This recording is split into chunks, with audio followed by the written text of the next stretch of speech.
Hello, this is Simon Mayo, and you're listening to RaW 12:51 AM, and not W963, which is what I always had to say, or University Radio Warwick 312 metres. Hello, this is Mark Kermode, and I'd like to say what he said.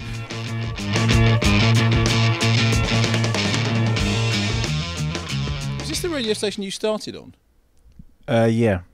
But we didn't have... Did you have an ident? We didn't have off-screen web series or whatever. What did you do? Just give us a little bit of what you would have done. It's just a more rubbish version of what I'm doing now. If people were tuning in back in 1977, 8, what 9. would they have heard when Simon Mayo took to the airwaves?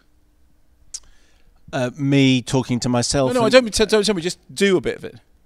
Well, there's nothing... Like just pretend. Like you're on the air now. Just like do a bit of what you would have done.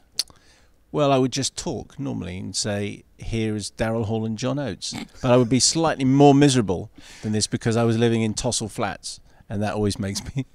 Did you say, here is Darrell Hall and John Oates, and incidentally, we've just occupied the Chancellor's building?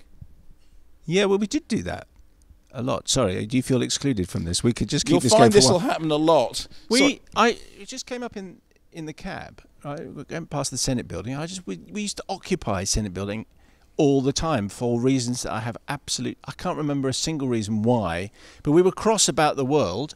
There was something bad happening somewhere, and so I know that what's really logical is let's invade the Senate building and annoy the poor receptionist.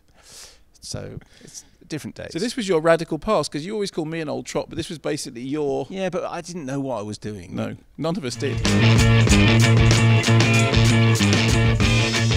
I had a great time when I was here.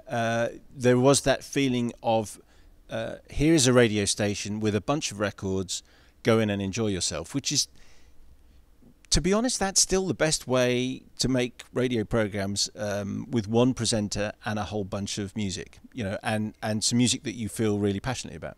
So that's terrific. And I have no idea, as I said, if anyone was listening at all, but it was great. I did this program called Pajama Rama, which is kind of late night stuff, and then a guy came in and did a gossip column, which he entirely made up based on things that he thought might have happened around campus, but almost certainly hadn't.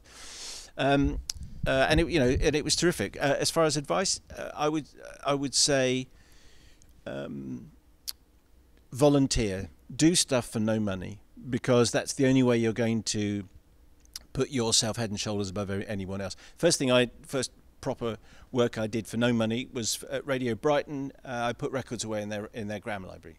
And I just wanted to be there. It's just hanging around. Who can we get who'll do something for nothing? Why don't you get that kid? He'll do it. And unfortunately, that's the way it is. And then if you do a lot of stuff for nothing, then maybe someday someone will say, I know, we'll pay you a pittance. Because it's pretty tough. But I would say, do as much as you can on a voluntary. But hospital radio, whatever it is, just do it. Put it on the CV.